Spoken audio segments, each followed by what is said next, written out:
What did the baker say when she won an award? It was a piece of cake. Today, I'm going to recap a 1995 action thriller film called Commando. A quick warning, there will be major spoilers ahead. It's early morning in a suburban neighborhood when a garbage truck is seen driving through the streets with two garbage men hanging off its sides. Surprised by the garbage men coming early, Lawson, a former commando, hurries out of bed and goes outside with the trash. When he gets to the truck, the two garbage men reveal who they are, Cook and Diaz, a pair of highly trained assassins, who take out their guns and start firing, killing him. Later, Cook is at a car dealership when a salesman, Forrestal, a former military man, tries to sell him a vehicle, but he steals the vehicle and runs over Forrestal on his way out. At a fishing yard, one of the sailors, a former commando named Bennett, enters his boat while taking note of Cook and Diaz. As the boat sails off, Cook takes out a remote and detonates a bomb, blowing up the vessel. Elsewhere, former Colonel John Matrix, a retired U.S. commando, goes about his daily routine chopping wood when his daughter Jenny tries to sneak up on him. When the father and daughter are having breakfast, John hears a helicopter approaching. Major General Franklin Kirby exits the chopper and tells his men Jackson and Harris to secure the area. John and Kirby have a meeting, where Kirby informs him that someone is killing the former commandos that were part of John's unit. Jackson and Harris are left guarding John and his daughter, while Kirby heads off to investigate who's behind the attacks. As the Major General flies off, John senses danger and grabs his daughter to duck out of the way as Diaz appears from the bushes, firing his weapon. The assassin kills Harris and instantly injures Jackson. John tells Jenny to hide in her room before going to get his arsenal from the shed. When he returns to the house, he finds that Jackson is already dead and Jenny has already been taken. Diaz tells John that his people have Jenny, and John must cooperate with him if he wants to see his daughter again. But John doesn't agree. He kills Diaz and immediately starts chasing after his men. He pushes a car off the hillside and uses its momentum to begin pursuing them. The plan doesn't go well for John, and he ends up getting captured. In a shocking development, Bennett, the man who supposedly died in the boat explosion, reveals himself to John as one of his enemies. Bennett tells John that all this is payback for the time John had him thrown out of the commando unit. He then shoots John with a tranquilizer. Later, John wakes up in a room chained to a table and surrounded by Bennett's men. He then meets Arias, an exiled Latin American dictator who wants John to kill the new president of Valverde, a fictional country, so that he can rise to power again. Arias tells John that if he refuses, he'll torture and kill Jenny.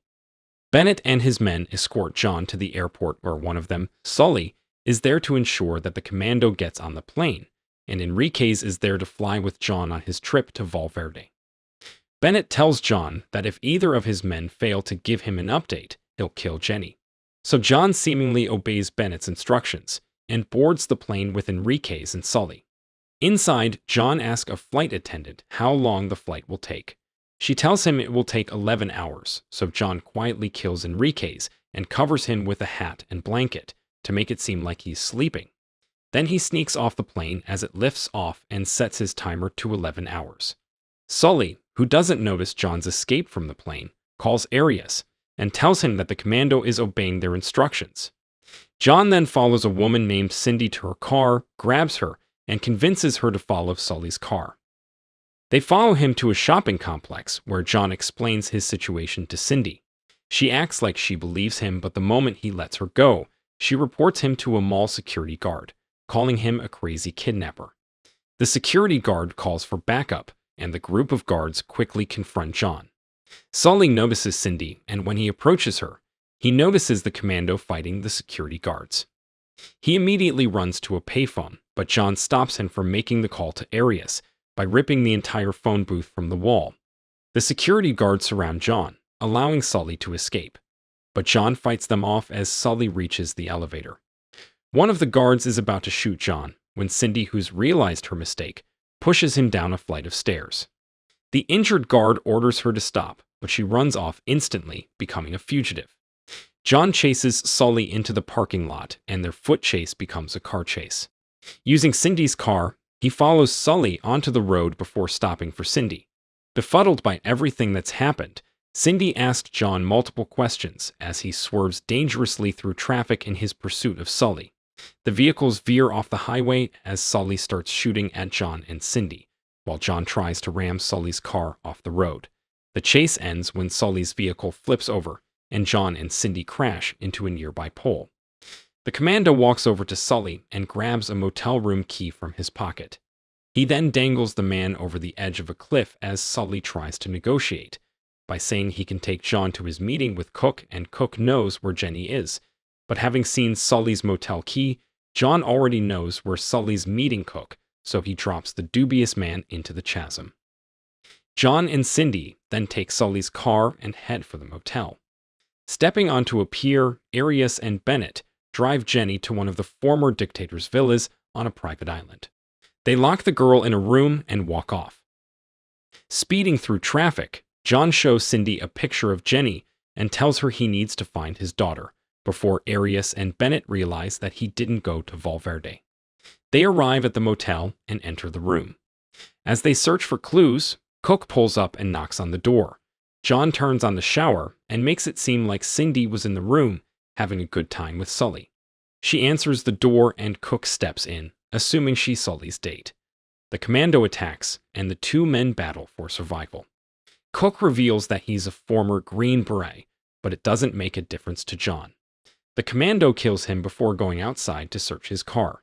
Cindy finds a fuel receipt with an address to a private plane hangar. They take Cook's car and arrive at the hangar, which John recognizes as the place he woke up in after Bennett shot him with the tranquilizer. John breaks in through the roof and finds an entire operation of Arias rebel soldiers smuggling weapons. He enters the control room and takes out one of the rebels before opening the window for Cindy. They figure out that Jenny is being held on an island, and there's a seaplane in San Pedro they can use to get there. Before going to the plane, John decides they need to go shopping first. They break into a weapons store and steal everything from the guns to the explosives, and even a rocket launcher. Cindy takes most of the weapons to the car, but John gets arrested before he can join her. She follows the police vehicle he's in and uses the rocket launcher to break him out. At the villa, Arias asks Bennett how long before John's plane arrives in Valverde, and if they should expect any trouble from the Commando. Bennett tells him the plane will land in under 2 hours, and John won't do anything to risk his daughter's life. When they get to San Pedro, John and Cindy steal the seaplane, and Cindy flies them towards Arias' island. At the villa, Jenny tries to find a way to escape from the room. Bennett explains that when the Commando is done with his mission in Valverde, he's going to come for Arias. The next morning, John and Cindy arrive at the island and land the seaplane just outside the island shores. At the same time, the airliner arrives in Valverde and the hat covering Enrique's face falls off. John instructs Cindy to radio Major General Kirby, while he rolls towards the shore and gears up for battle. He makes his way to the villa and observes Arias' private army. Then he sets a number of explosives throughout the rebel base, before quietly killing a few soldiers. At the airport in Valverde, Bennett's men wait for John and Enrique's to exit the plane, but they see a body being carried out on a stretcher. They check the corpse and find that it's Enrique's. The men call Arias, and the power-hungry dictator orders Bennett to kill Jenny. As Bennett approaches Jenny's room, John triggers the explosives, and the war begins. Forcing his way in, Bennett finds that Jenny has just escaped, and the treacherous man chases after the little girl. John continues to kill hordes of Arias' troops on his way to the villa. Cindy is finally able to radio for General Kirby, and the general is informed of her message.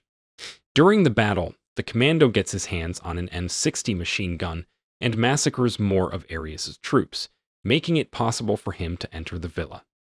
Wielding assault rifle, Arias joins the action before getting gunned down by John. With murderous intent, Bennett follows Jenny into the basement, but John catches up to them and taunts Bennett into a knife fight. It's a hard struggle, but John ultimately conquers his foe. Rescuing his daughter, John meets with General Kirby on the beach, and when the general offers him his old job as a commando, John looks at the beautiful Cindy and his loving daughter and realizes he's done being a killer. If you enjoyed this video, don't be shy, hit the like button, and if you disliked it, hit the dislike button twice, just to be sure. You should watch the full movie. Thank you very much for watching. Please subscribe for more video like this.